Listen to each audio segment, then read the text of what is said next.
It's 9 o'clock. We'll get started in a minute or two. We're delighted to have members of the Susong family join us for this Chipguide presentation, and it is being presented by Charles Kaplan, who, if you weren't at the banquet last night, is the winner of the first annual Greg Susong Memorial Award that Charles received last night. So we're in for an entertaining first half hour of high-speed showing, I think, because we have a little bit of conflict with the early opening of the showroom floor, which we hope none of you really need to do that, because, you know, in the first half hour, those real expensive chips are still going to be there at 10 o'clock. And we'll get started as soon as Charles tells me that he's getting started, because then I'm going over there to push the buttons on the computer. Oh, yeah, I'm the vice president, so I'm making that decision? Oh, I didn't know that. Thank you. Okay. Charles, you ready? Okay.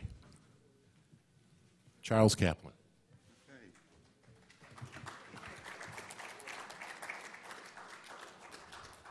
All right, good morning, everybody. And what I want to start doing is let you know first that we recognize that we're up against a 9:30 opening of the show floor, and we accounted for that. We expect everybody who needs to get into the show floor.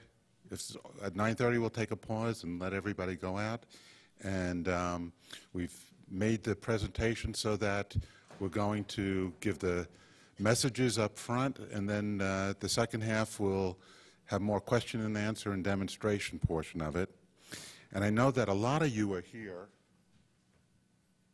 because I told you you're going to get a free chip.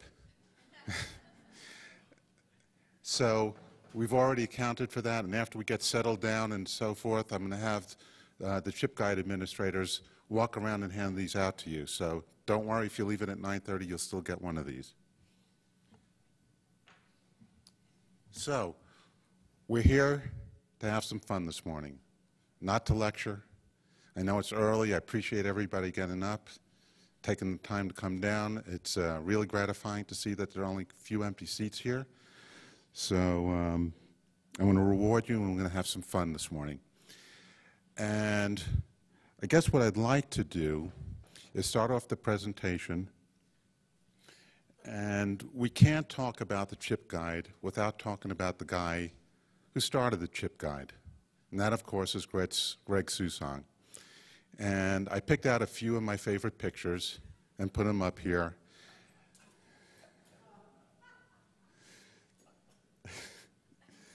You could go to the next one. And those are a few of my favorite pictures of Greg. And after I put them up, I looked at those pictures and I said, you know, every one of those pictures, there's something in common. Anybody figure out what that is? He's smiling. You got it right on the button. And that's one of the things I remember most about Greg. And we're going to start off right away with lessons I learned from Greg. And the first thing is smile. Have fun. It's so amazing when you meet somebody who's always got a smile on his face. He's spreading happiness. He's making the world a better place. So the first lesson that I learned from Greg is to smile. And I'm still working on it, kind of weak in that area, but I recognize it and I'm working on it. And what I'd like to do is recognize Greg's family who's here today. And we have Greg's wife, Carol. Would you please stand up? And she's sitting next to Greg's sister, Kathy. And in the row behind, we have Greg's parents here with us for the first time. Would they stand up? And that's Jan and Bob. And then we have Greg's daughter, Lauren. And forgive me, I forgot Greg's nephew is here, Bob. Ross. It's really great for you guys to come down. And one of the reasons they came down last night is they handed out the first annual Greg Susong award, which is given to the person who does the most for the hobby over the last year, and I was a recipient of that. And I'm not mentioning it to brag on myself, but I'm mentioning it because I got the award for what I did, for my involvement with the Chip Guide. And the award really goes to the Chip Guide, not to me. That's how I see it. So the message to the Susan family is, this is the huge impact that Greg had on this hobby. And it's quite a recognition. I'm proud to be here and working on the Chip Guide and picking up Greg's legacy.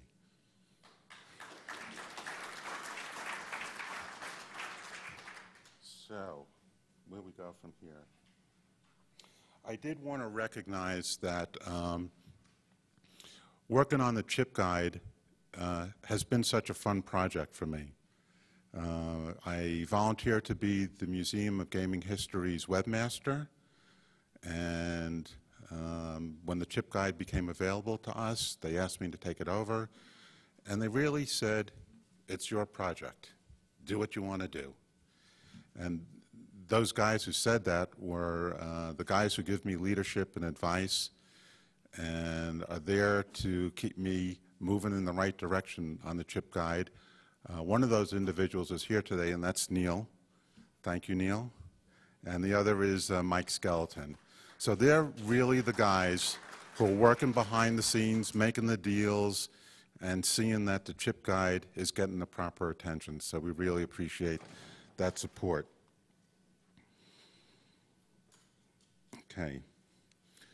So we want to start out by talking about the history of the Chip Guide. And the Chip Guide started as a printed catalog. And there's very few of these around. And Carol Susan was so kind of to bring a real copy of it. I don't know how many people have ever seen it. But this is how the Chip Guide started. It started as a catalog of riverboat casinos. And then Greg said, you know, everybody's going on the internet, and it'd be much more convenient for me if I put these up once on the internet and then everybody can access it. I forgot to tell everybody to put their phones on stun, but that would help. And so he took the Chip Guide, a printed catalog, and made it into a website. You have a question?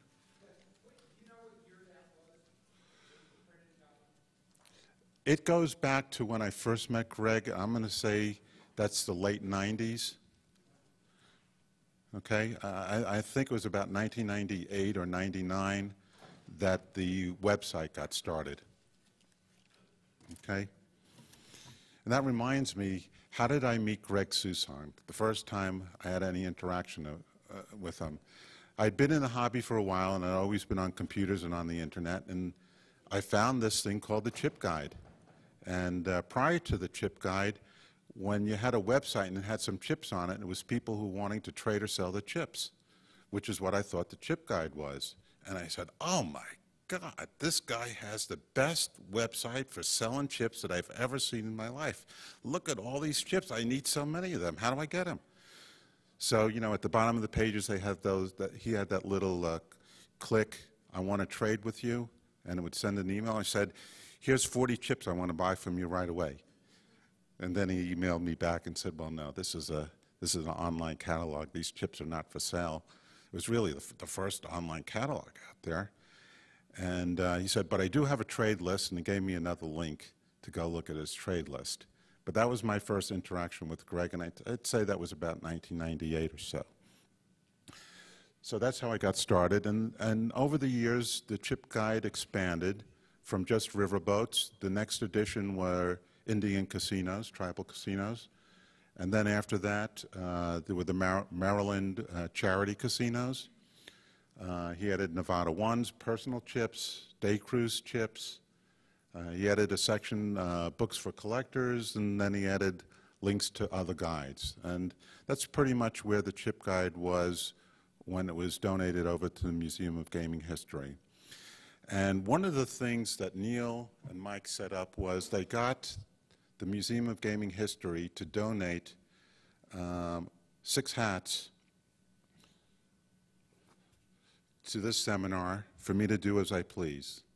I first figured, you know, my son would like one of these, but then I said, let's reward those people who came here early, and I'm going to ask them trivia questions, and those who answer the trivia questions, and some of my Chipguide admins are going to ask questions too throughout the seminar, and whoever gets it right will get a hat. So the first question that we're going to give away a hat for is, what was Greg Soussan's middle name?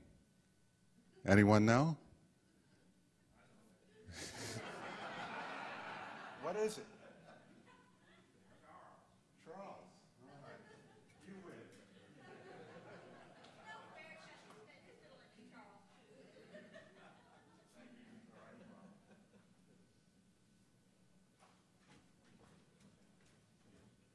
The other questions will be more generic and more people will have a chance to answer, I promise you. Okay, let's go on. So then, what happens? In October of 2009, Greg passed away, and about a year later or so, Carol donated the website to Museum of Gaming History, and that was through, again, dealings with Neil and Mike. And again, we were very appreciative of that. So they said, here's a URL, and FTP the website, and get it up on the Museum of Gaming History's website. All right, I'll take a look at it, and uh-oh, here's a couple of problems. And without being too technical, I'll just tell you that there was about 1,100 web pages in the original Chipguide. I'm not going to say old Chipguide ever, except for now. I'm going to say the original Chipguide. But the original Chipguide had about 1,100 web pages, and they were what we call in the industry hard-coded. So it means that we couldn't transport them easily over the Museum of Gaming History to make it work on that website. So it's kind of a daunting task to have to go in and manually change 1,100 web pages. And I thought it was going to be more than can be done, but consulting with a couple of people, we came up with some ideas, and what we did was write some programs that would take those 1,100 pages each time someone asked for one, and then read it and translate it and make it work. So really, instead of having to modify 1,100 pages, we had to write one program that would do the modifications, and a few programs around it, and it took a couple of weeks instead of a couple of years, and we got the Chipguide working on the Museum of Gaming History's website. And it went up just as it was, except for the couple of things we needed to change, like the title said Museum of Gaming History on it instead of chipguide.com. And it had links into the Museum of Gaming History, and at the bottom of each page it said, let's trade with Greg, and you know, that we couldn't use anymore. So we made a few changes and we got it working the way it was. Then we thought about, what do we do to keep it up to date? And everybody I asked who was involved at all with the Chipguide had no idea how Greg updated the website. And, you know, updating the website and adding chips on a daily basis is a big task, and we had no idea how it was done. So going back to my involvement with Greg, I talked to him over the years, and I always wanted to do an online catalog, and the chips that I liked were from the Caribbean. So I got the idea, why don't I make a Caribbean chip guide? And I loved the way that Greg did his chip guide.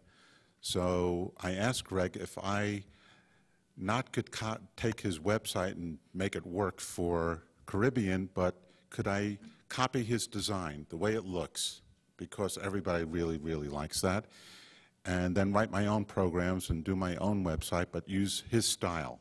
And he could agree to it, and not only that, he helped me. He did my logo for me, because I'm not really that skilled in graphic design the way he was. So he did the Caribbean Chipguide logo, and I did the programming, and that's how the Caribbean Chipguide came to be. And one of the things that I did was I had to update my website, so I wrote some programs to help me update the website. So my natural thought was, I'm going to take those programs and modify them and make them work for the new Chipguide. But the original Chipguide was nothing like my website. I wrote my own. So then, it took a couple of months at least. I wrote programs that looked at those 1,100 web pages that Greg had done and extracted the data out of those web pages and built databases and tables the same way the Caribbean Chipguide was done. And I did one pass, and it took months and 100 or so trials before it looked kind of good, and went live. And within a couple of weeks, people started noticing some problems. So we went back to the drawing board and fixed up the programs and did another 50 or 100 trials on it, and it looked pretty good, and we did a second go live. And that one kind of stuck. And there's still some problems, because when you do hard coding, you could do whatever you want. It's not by a form the way it is with the database. So there wasn't, all the consistencies that we needed, but we did it, and we did fix-ups, and that's what you're looking at today on the new Chipguide. So we now had the same website working as much as possible the way it worked before, but instead of using hard-coded tables, it worked off of programs and databases. Then I took the programs that I wrote to update the Caribbean Chipguide and modified them so it now worked for the new Chipguide. Then I said, I'm already doing the Caribbean Chipguide. I don't have enough time to also do the Chipguide and keep it up to date. So what am I going to do? And advice of counsel again, and we decided to come up and ask for volunteers, for people who would update the various states and regions or types of, like riverboats or Indians, get people to volunteer to keep it up to date. And we got a huge response. We got about 8 people up front to volunteer to be Chipguide administrators, and a couple more have come online since then. And we did 3 online webinars to train them on how to update the Chipguide, and they have been absolutely amazing. We started that Chipguide, Greg left us with about 16,500 chips on the Chipguide, and right now we're almost at 32,000. It's less than a year, so we've doubled it. And how did we double it? We caught up with the areas that were already on the Chipguide, and then we added new areas. And then we added new types of collectibles onto the Chipguide. And then we added a lot of new functions. And most of those new functions come from ideas that were suggested by people who use the Chipguide, and mostly from the Chipguide administrators. They would come up with an idea and they'd say, oh, that's really good, and I'd tweak a program or write a new program or something. That's how we got to where we are today, and that's the Chipguide. And we're still going, we're still thinking about other things to do, and we'll talk about those. So, I guess I already covered this. We're up to 32,000. We added new locations, new collectible types, new features, and we'll talk also a little bit about the future plans.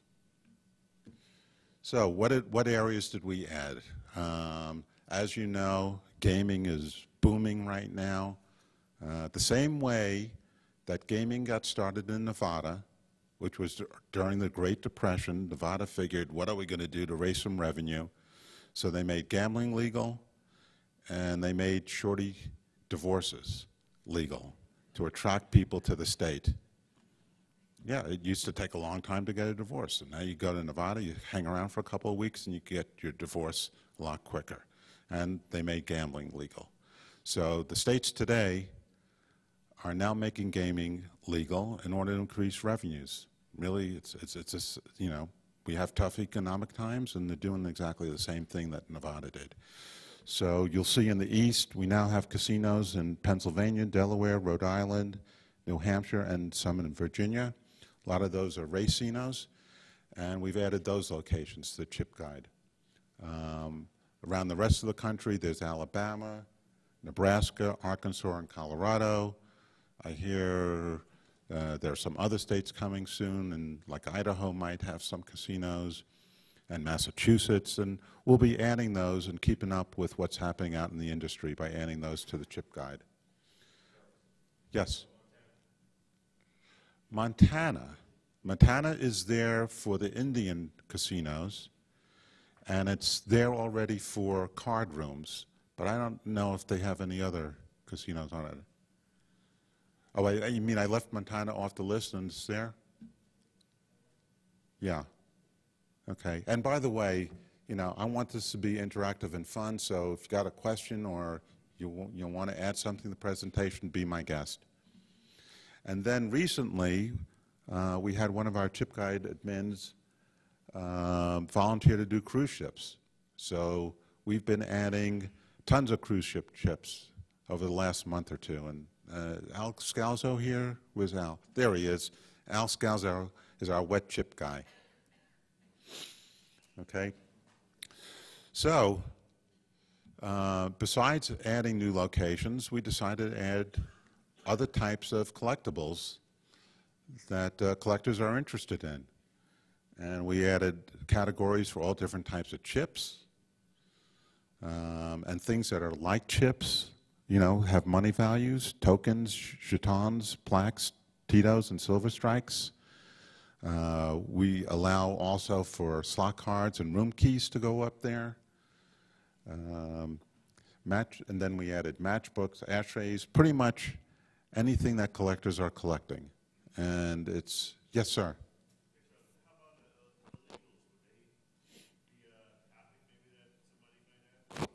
You know,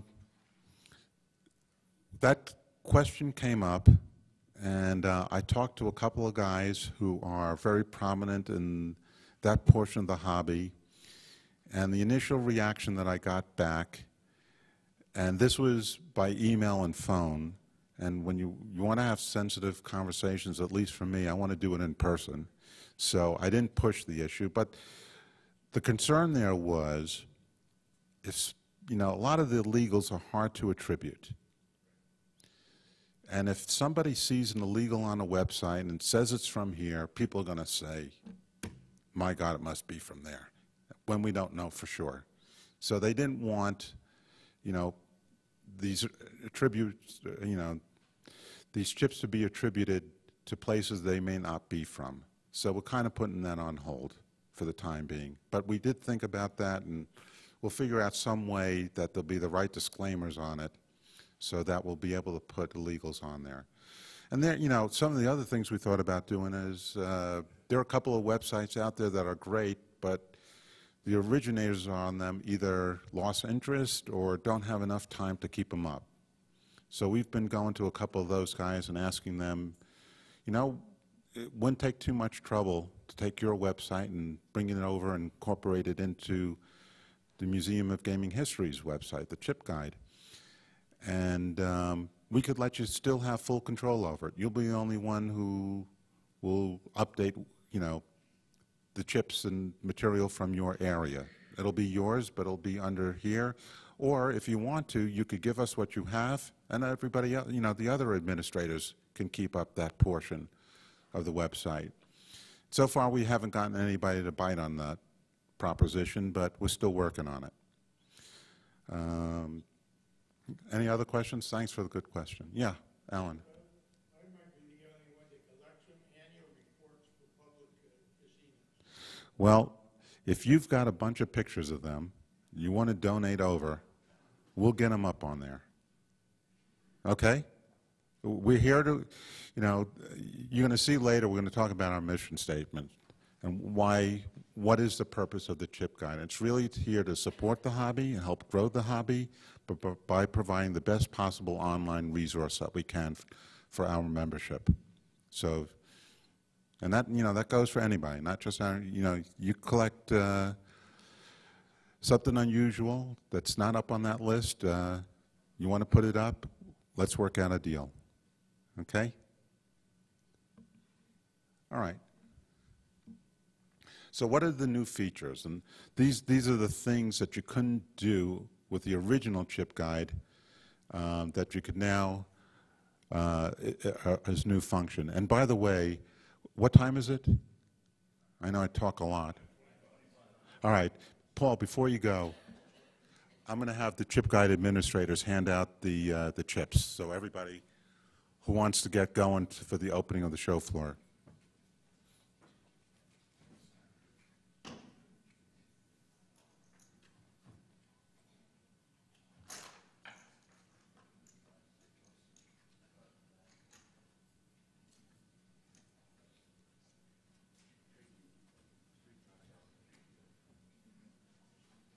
Okay. Thank you, Howard. And by the way, everybody who's here gets one of these. The officers of the club and of the museum get one of them. And whatever's left over will be available for sale at the club table after this presentation. I have these made up at my own expense. And I have to recognize Jim Blanchard, who just did a fantastic job putting these chips together. So you're welcome. So if you see Jim while you're walking around and you have one of these chips and you like it, tell him thank you. Okay? So, let's take a couple of minutes. Anybody who wants to get going for the show floor opening, you're welcome to do so.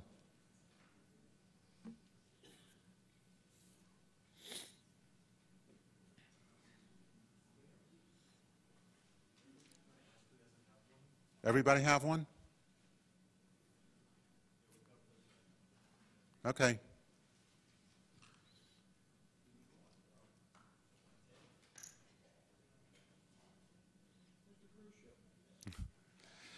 It was already in production prior to putting up the cruise ship on the chip. So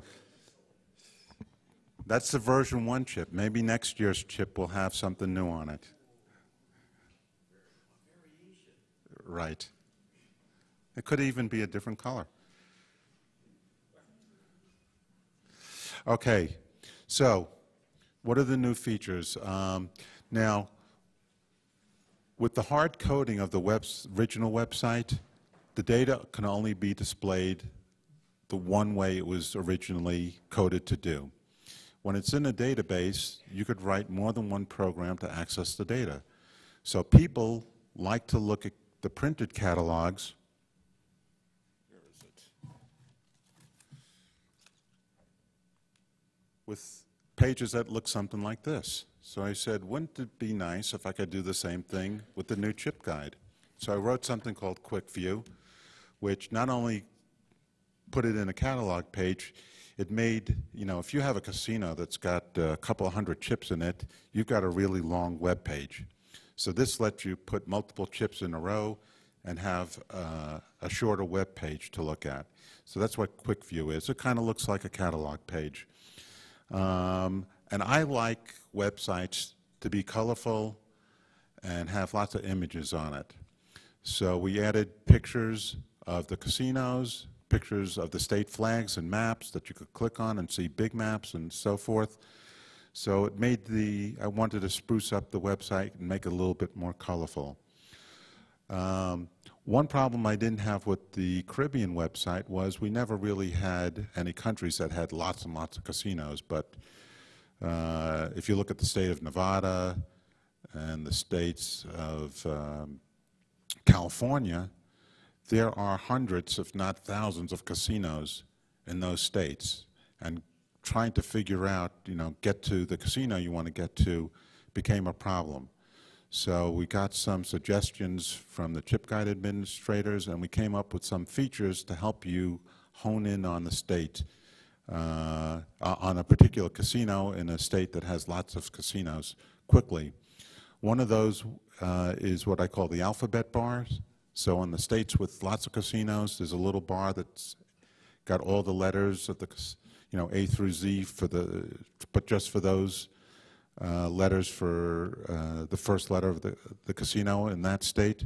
And if you click on that letter, it drops you right down to the beginning of that letters in the web page. But then you can also do other things. You can say, I just want to see the Indian casinos in the state, or just the riverboats in the state.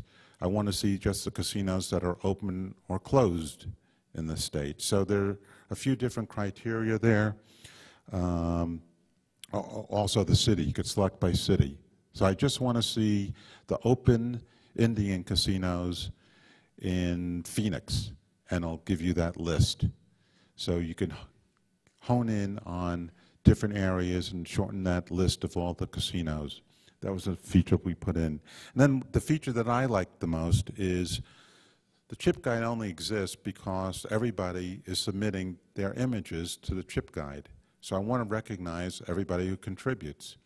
So with each chip, we have a field for the contributor, and then we have a page of all the contributors. And it's not just a list of them. If you click on the person or the type of collectible that they submitted, you'll see exactly what they submitted. It'll bring up a page of just their submissions.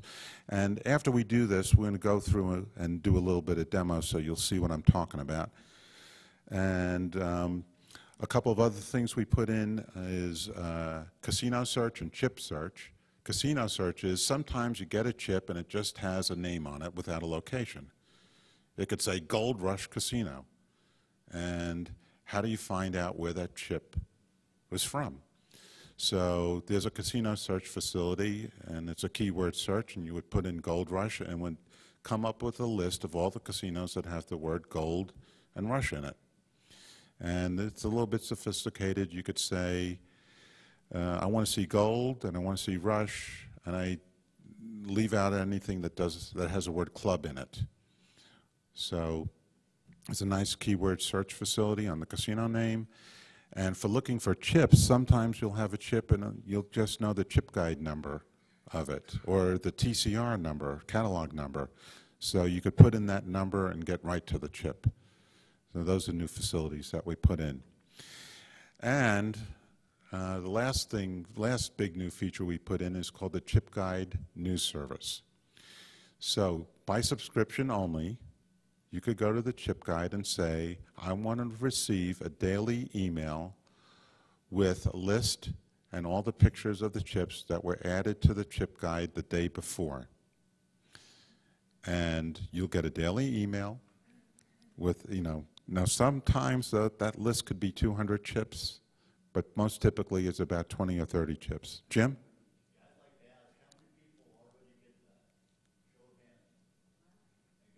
Okay. Yeah, there are about 125 people who subscribe to that, get that daily. Jim, do you have a trivia question for us? Okay.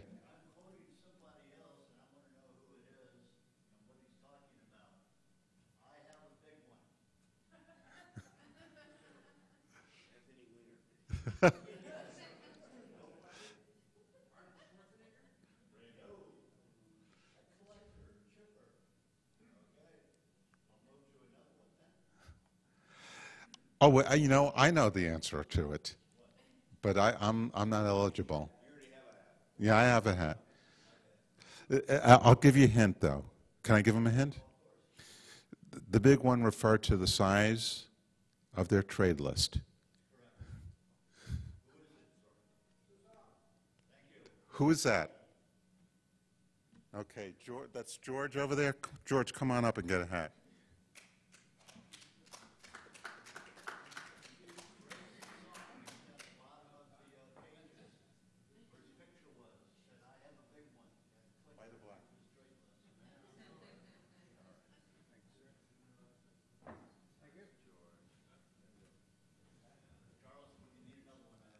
You have another? Why don't we do it right now? Yeah, let's have some fun.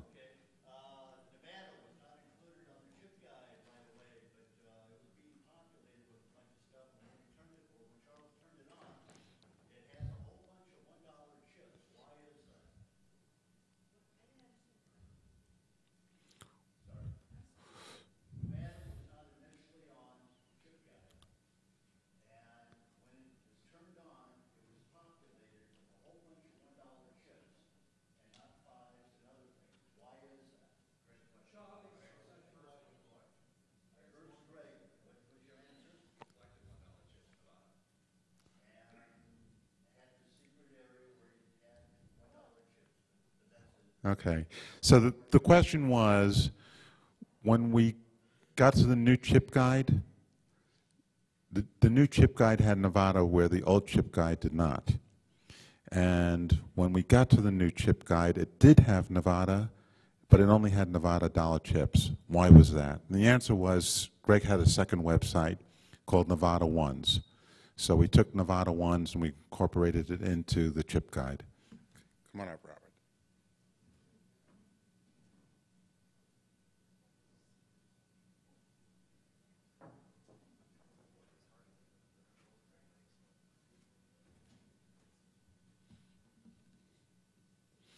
Okay.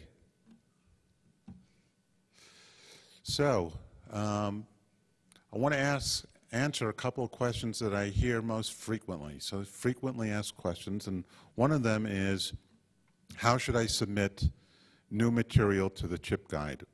And there is a submission button on every web page in the chip guide, and you could press that button. It'll come up with a page where you could describe what you're submitting and then upload a scan. So that's how you do the submissions. And the next question is, what kind of scans? How should I do my scan? And the answer is, for chips, we want a scan that's at least 240 by 240 pels. And what does that mean? If you've got a scanner, set it at least 200 dots per inch, 200 dpi. You don't have to crop it. You don't have to do anything to it. We'll take care of it for you. Just send us the scan right off the scanner. But if you have some skill in scanning, what would help us out and what we spend the most time on is photo editing. The chip guide administrators have a program that helps them to orient the chip so that it's level, aligned correctly. It does a circle crop for them, and let's see, we have to do the alignment, we have to do the circle crop, and then it sets it to the right size, 240 by 240. So we spend, if you submit a chip, maybe it'll take us 5 minutes to get the chip onto the chip guide. 4 of those minutes will be in the photo editing. So as much photo editing as you can do for us ahead of time, that'll help us. But if you're not familiar with it, don't hesitate to send in the stuff. We'll do it for you. But if you can, it'll help us out a lot. So there are some guys who send in scans that are perfect. Right format, aligned correctly, the right size, everything's good. That takes us a minute to put on. That really helps us out a lot. So we appreciate that, but again, don't worry if you don't have that skill. We'll take care of it for you. Some people, yes?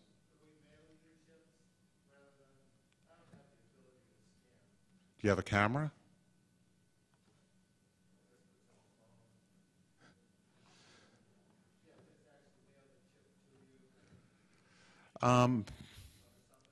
You know what? Email us, and we'll work something out. We'll find an administrator who can help you out and work it out. We prefer not to have to take possession of chips and then, worry about them in the mail and so forth.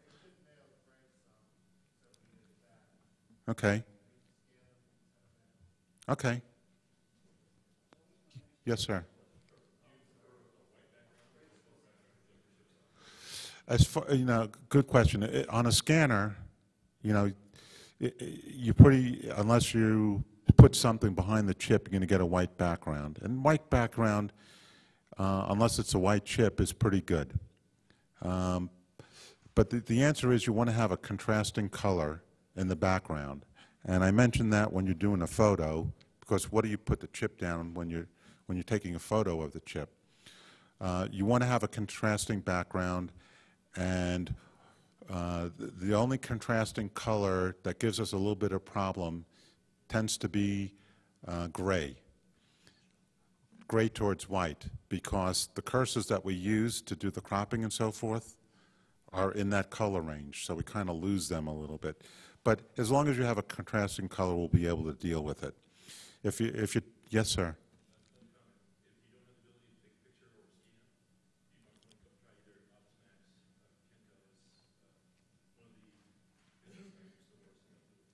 Okay. Thank you. It's a good suggestion. If you're taking a photo, if I want the highest quality scan of a chip, and I was running a show earlier, a slideshow of chips, those pictures were taken with a camera. And I have something called a copy stand that holds the camera perfectly above the chip, so there's no distortion from it. I have a macro lens that lets me get close and pick up all the features of the chip. So if you're taking a picture of the chip, you don't have to do that. But what we'd like is take the picture directly above the chip, use natural light. Fluorescent is bad. It throws off the colors. But just whatever light is in the room, we usually do. Yeah? When you're shooting a hot stamp, especially a bright new hot stamp, from straight above and scanning, it's disappointing sometimes. Yeah, but then that's if you have light shining on it. And that's why I said you just use the ambient light that's in the room, and you should get a pretty good picture of it. Okay? So when you send it to us, we prefer JPEGs to work with. They're the easiest, but whatever format your computer or your camera supplies, we'll be able to figure out how to work with it. Okay? Yeah.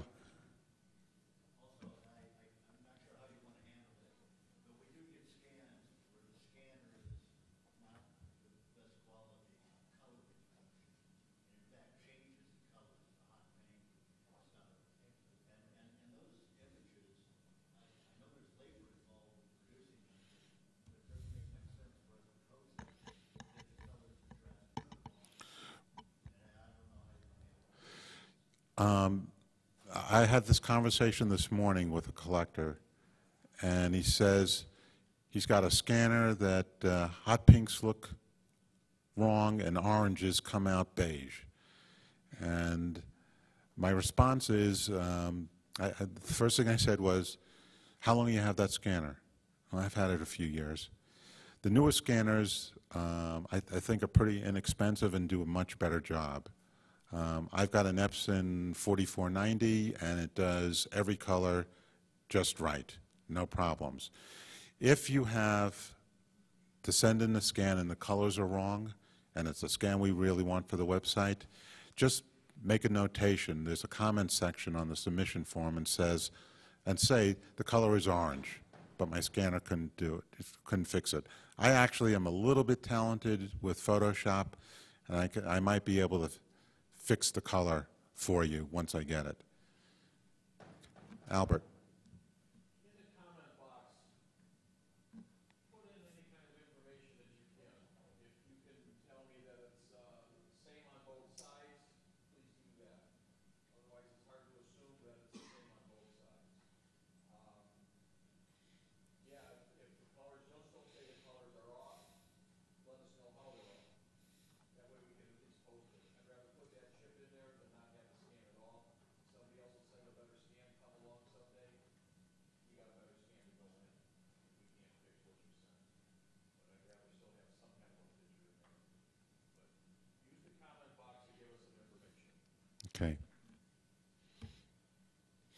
So, here are the list of your heroes who spend hours every day, sometimes, and take your submissions and take chips out of their, scans of their own collection and put them up on the chip guide. And, there are a couple of, everybody has been doing a great job, but the two guys I know have been spending hours daily working on that, and that's Albert, and he's been doing Michigan, the cruise ships, and the day cruise ships, right? And then Barry Weintraub has been doing Washington and California. And, anybody who's on the Chipguide news service knows how many new California and Washington ship. And Barry takes this very seriously. If another chip guide administrator puts up a chip from Washington or California, I hear about it. And most of the time I hear about it is because I was the one who put it up. But I've learned my lesson. He takes it very, he's looking to put up, and he says, you know what? There are more chips from California than there are from Nevada. And he wants to get every one of them up there. So he's got a backlog of something like 20,000 chips from California to put up on the chip guide. Yep. Okay. And again, thanks to everybody who's been contributing and to the administrators for the great job that they've been doing. Yeah. Does that also include the Indian casinos in those various states? Separate? Yes, no, that does include like Michigan, that's all the Indians. Because Colorado, you know, has radio and everything else that Indian. So Right. that include them all. Yeah. It'll be denoted on the side whether it's a land-based, if it's an Indian home, if it's, that'll be part of the line. Right. There's a category of the type of casino it is. And it could be a land-based or a riverboat or a tribal Indian casino. There are a few illegal casinos there. Charity casinos, day cruise ships, racino, slots only, right? Yeah, so each casino has a casino type. Yeah. As collectors, we all have our individual wish lists of what we're looking for. What about you putting out a wish list of pictures that you don't have, or particular chips that you have, but the colors are wrong and you want a better example? Okay. We get if we know about it, we can send it. Okay. Barry is doing that already. When Barry puts up a casino, he's using guides that are already existing, so he knows the known chips on it. And right, and it'll say scan needed or image needed of that casino. So that's kind of up there already, but you did click on my idea. Maybe it'd be a good idea to look at that list of where we need images without having. Right. Okay. A good presenter not only talks but listens. So I have a pad and a pen here because I listen, and I'm going to write that down. Give me a second.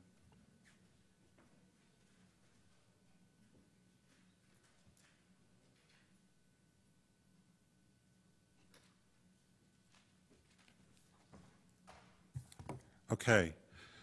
So, so those are the administrators. And what does the future look like for us? And I kind of hinted at these things. I told you why we're here and what our mission is. As new locations, states put on casinos where they didn't have them before, we'll keep up to date with them. We'll come up with new features. And again, this is where the new features come from. They come from ideas from collectors and the administrators. So we're going to look at that. I talked about possibly combining other online catalogs with the chip guide where it makes sense, and we're looking to do that. And there is an announcement. Just a week or two ago, a collector from Canada, David Bayard, said he has a real large Canadian collection. There is a Canadian website, but it's kind of gone stagnant in the last couple of years. So he volunteered to put up the Canadian chip guide. And I need to do a little work. I need to get a map of Canada so that you could click on the various provinces and figure out how to get from Canada to US and back again. And that's going to be my next project when we get home. So it'll probably take a couple of months to get enough material together, but you will see pretty soon a Canadian chip guide. And with that, it makes me think, I've got the Caribbean chip guide. If I figured out a way to get the Canadian chip guide in with the U.S. chip guide, maybe I want to make the Caribbean chip guide part of the chip guide family of chip guides and have it incorporated into the museum's website. So I'm thinking about that too. And maybe if I donate my website to the museum, others will think it's a good idea to do that. And then we might have one online facility, one online catalog of all the casinos of the world. So when you get that chip that says Gold Rush, and it's not a U.S. casino, and you know it might be in Canada or someplace in the Caribbean, you'll be able to, you know, figure out where it's from a lot easier. It'll kind of be like combining the gaming table, which is a printed catalog of all the casinos known in the world, with the chip guide. So you'll have one place to get a reference of all the casinos and all the collectibles from the world. Was there a question back there, George? Yeah, we can do it. You know, we do. One thing I should have said was, no matter what I seem to do, we always seem to have a backlog of about 400 submissions waiting to get into the chip guide. And I will spend some time, like on the plane on the way here, I did 100 submissions. I copied those images onto my laptop, and the whole way here from New York, all I did was photo editing all those images, and as I get time, then I'll put them up on the chip guide. But every time we do a big batch, people see that we did more, and they said, oh, I'm going to submit more. So that list has always been around 400. We bring it down to 300, it pops up to 400 immediately. So we've got a backlog, but yeah, we'll get to them, and you know, we'll try and get to foreigners also. Okay. So now, if there are not any questions and anybody wants to see it, we'll give you a little demonstration of some of the new features on the new chip guide. And now I'm going to have to come off the podium and come up to the computer. Is that okay? All right. Admins, do we have another trivia question? I was going to say further, the American Females Medical Association has an educational award, and I want to some of our presenters this year are getting a plaque in recognition of their contribution.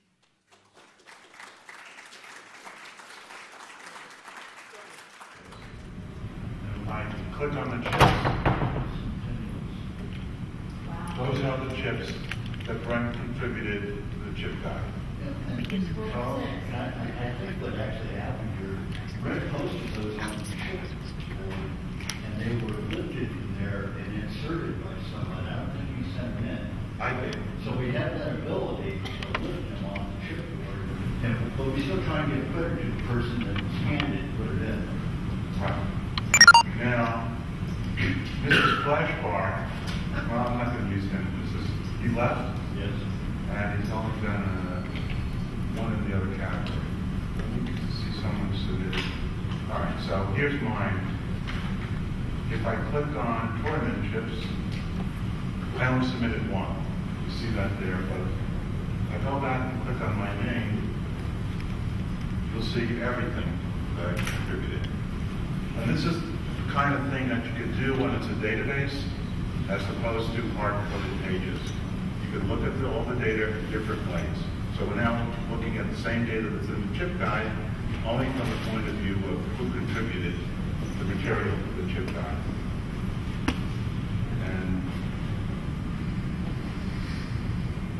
let's do something else. Let's get a casino that's got lots of stuff in it. So,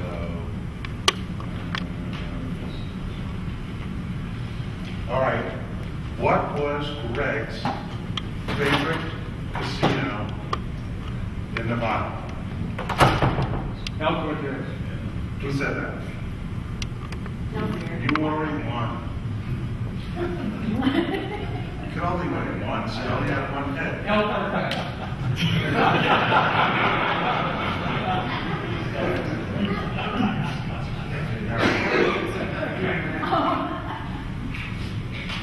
So, we're going to go to the El Cortez quickly by clicking on the E. And it brings us up right to the E's. That's one of those features I talked about. And we'll select El Cortez.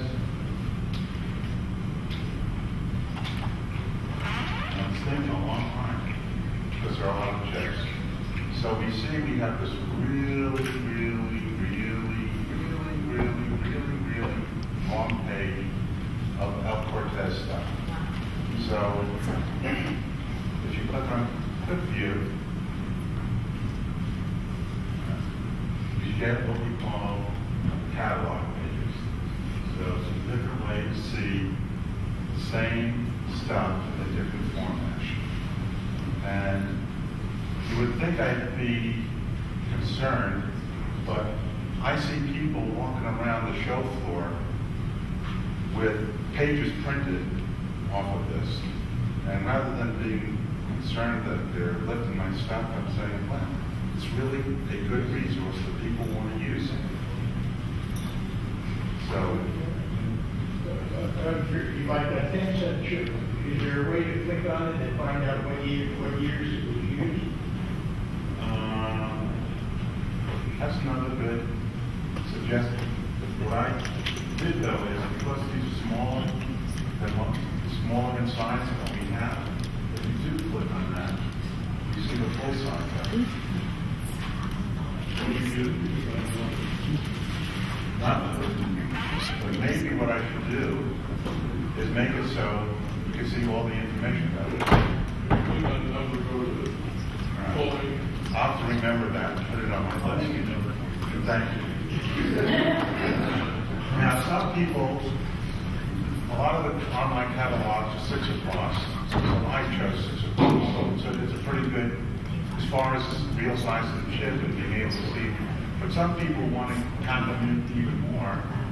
So there's a little cool thing on the top called with the number of chips per column. So if I click on 8, you can see the same stuff 8 across instead of 6 across. Or if you want them full size, click on 4.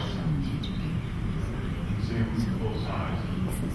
Now, here's someone who submitted a chip less than full size. And didn't reject it, can reject chips, but it was clear enough that we accepted it, but it's at a smaller size than the other chips. We have one more half left. Actually, I know why that's a smaller size. I'm going to ask if anybody else knows why it's a smaller size. Why is it not big as the other ones? No. It is less than 200, but that's not the reason why it's there. Now, it has to do with the difference between the original chip guide and the new chip guide. The original scan size versus Is it hard coding? No. the original scan showing the 2 different cent signs. One was smaller because of the scan size. No. I'm going to declare no winner on this one. Jim. You're asking why it's small? Yeah. Because the resolution, but the pixel size was different back then. Yeah, scan size. The original scan size on the original chip guide was 158 by 158. And towards someplace in the middle, Greg went to 240 by 240, but he left all 158 by 158s up there. Right. But I would say that if you see a small one and you make a newer scan, send it in. Okay. Right, so if you do see a small one, you've got that chip, resubmit it in a larger size and we'll update it and we'll give you credit as new. If we enlarge what's already there, I have done that through Michigan. When some of the scans get blurry, they start to get a little distorted. So then we're still looking for a better scan of that size anyway. Okay, so you can see we currently have 800 casinos listed in the state of Nevada. That's a lot of casinos to go to if you want. So what if I'm going on a trip to northern Nevada and I want to know which casinos to go to? So you go to the status field, click go. And now the list goes down to 282. But it's all the casinos. I'm being yanked off the stage here. So I'll just finish this up and then we'll go. So, I got booed the last time I did this one, so it's okay.